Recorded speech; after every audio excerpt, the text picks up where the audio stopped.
Vous déverrouillez cette porte avec la clé de l'imagination. Au-delà se trouve une autre dimension. Une dimension de son, une dimension de vue, une dimension d'esprit. Vous pénétrez dans une terre ombragée d'idées. Vous venez d'entrer dans la quatrième dimension. Salut, c'est Streaming Radar.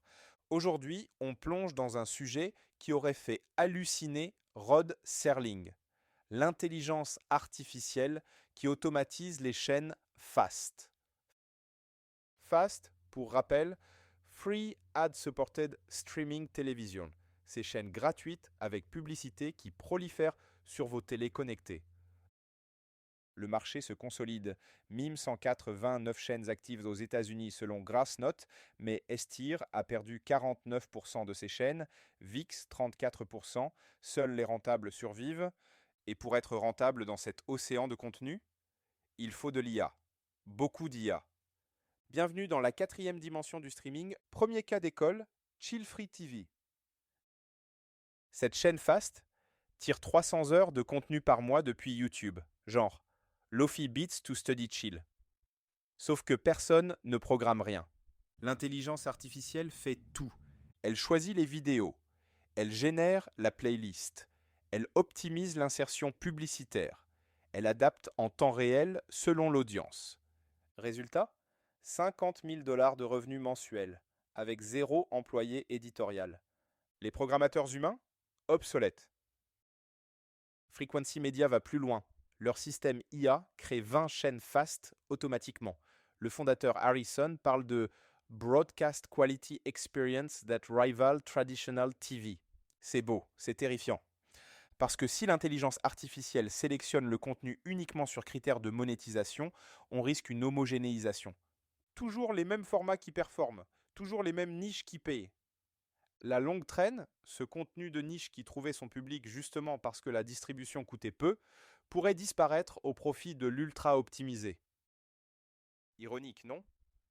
La tech, qui devait démocratiser la distribution, finit par recréer les mêmes goulots d'étranglement que la TV linéaire traditionnelle. Maintenant, le paradoxe. Les géants du streaming, Netflix, Disney, Amazon, sont totalement absents du marché fast. Pourquoi? Trois blocages massifs. 1. Les droits. Quand Netflix achète une série, les contrats disent SVOD, pas linéaire. Remettre Casa de Papel sur une chaîne fast nécessiterait de renégocier tous les contrats. 2. L'économie. Netflix facture 7,99 $ par mois pour son tiers ad. Une chaîne fast génère moins de 10 $ par an et par utilisateur. Le delta? Énorme. 3. La cannibalisation. Paramount a testé. 60% de leurs abonnés tiers ad venaient de Pluto TV, leur fast gratuit. Oups. Mais imaginez le scénario. Netflix lance Netflix Legend sur Molotov en France. Casa de Papel saison 1 et 2. Lupin partie 1. Emily in Paris saison 1. Catalogue Legacy.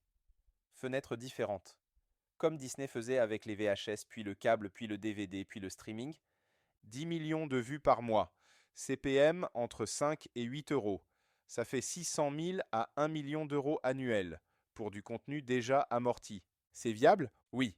Si Netflix négocie avec des tiers comme Samsung, Roku, Xumo, si Netflix accepte de partager les revenus pubs, si Netflix accepte de perdre le contrôle UX, grossit. Mais Paramount le fait avec Yellowstone sur Paramount+, et NCIS sur Pluto TV. 150 chaînes fast, 80 millions d'utilisateurs, modèle validé. Je parie que Netflix testera des chaînes fast tierces entre 2026 et 2027. Pas demain, mais ça arrive. Dernier point, l'intelligence artificielle omnipotente. L'automatisation IA dans les fast channels suit un pattern classique, comme on l'avait vu dans Streaming Radar numéro 24, avec les outils de mesure qualité qui montrent leurs limites. L'intelligence artificielle optimise tout. Programmation, insertion pub, ciblage audience, pricing dynamique. Le système apprend, le système décide, le système s'améliore. C'est efficace, c'est scalable, c'est rentable. Mais si l'optimisation devient l'unique critère, on perd quelque chose. La découverte inattendue, le risque éditorial, la diversité culturelle.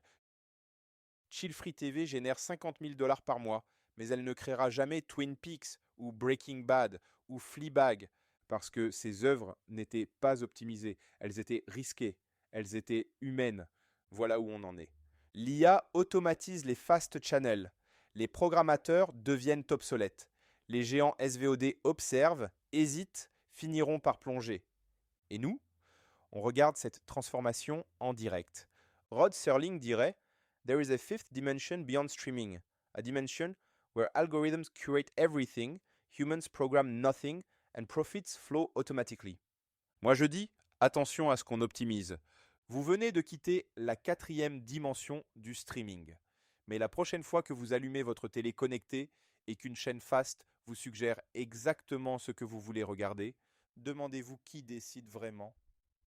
L'intelligence artificielle ou vous? C'était Streaming Radar. Streaming Radar, le podcast qui décrypte la tech et le business du streaming. Abonnez-vous sur votre plateforme préférée. À bientôt